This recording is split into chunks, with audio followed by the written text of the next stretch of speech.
মই আহিছোঁ গোৱাৰ ফৰ্ট আগোদালৈ। আগোদা মানে হৈছে পানীৰ ওচৰৰ স্থান, অৰ্থাৎ আৰৱ সাগৰৰ পাৰতে আছে। পৰ্তুগালসকলে নিৰ্মাণ কৰিছিলে এই ফৰ্ট আগোদা। আৰু আছে বহু ইতিহাস, আৰু ভিতৰটো কেনেকুৱা চাওঁ আহক।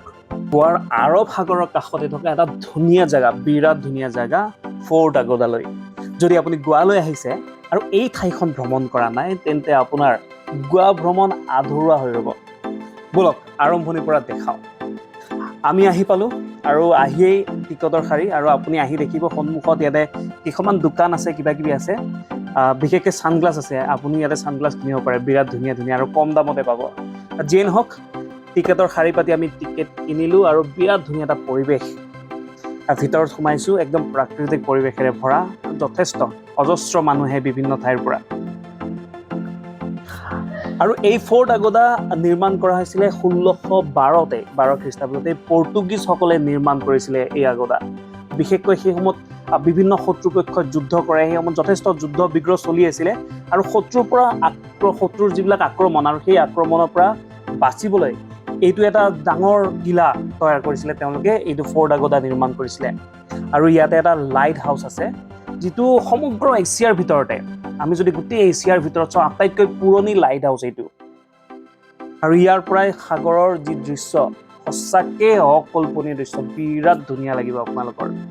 শিল আৰু ইটাৰে ইমান বছৰ আগতে নিৰ্মাণ কৰিছিলে। আজিও চুই চালে কেতিয়াবা গম পাব, বা আপোনালোকে গ'লে গম পাব, যথেষ্ট ইয়াৰ যিটো গাঁথনি, বিশাল গাঁথনি, সঁচাকৈ আজিও মজবুত হৈ আছে।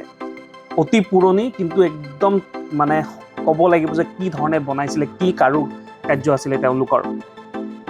দুৰ্গটোৰ ওপৰৰ পৰা নীলা সাগৰৰ বিশালতা আৰু ছানছেট চাই কি মজা। আমি পিছে চাব নাপালোঁ, গুচি আহিবলগীয়া হ'ল, আমি বেলেগত যাবলগীয়া আছিলে। যিয়ে নহওক, আপোনালোকে পাৰিলে চাই আহিব সেই ছানছেটৰ দৃশ্য, আৰু ফটো মানে ক'ব নালাগে আৰু।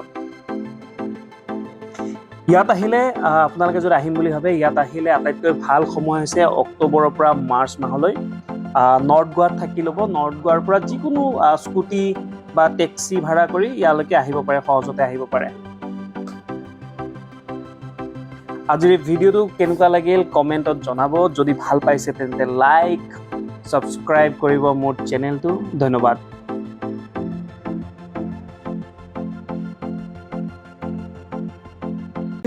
ফৰ্ট আগোদা, গোৱাৰ ফৰ্ট আগোদা। আগোদাৰ অৰ্থ হৈছে পানীৰ স্থান, আৰু এইটো পৰ্তুগালসকলে নিৰ্মাণ কৰিছিলে। আৰু এইটো শিলৰ হয়, এইটো সুৰক্ষাৰ কাৰণে, তেওঁলোকৰ পৰ্তুগালীসকলৰ সুৰক্ষাৰ কাৰণে নিৰ্মাণ কৰা হৈছিলে। আহকচোন ভিতৰলৈ সোমাই যাওঁ আৰু জনাম ইয়াৰে ইতিহাস।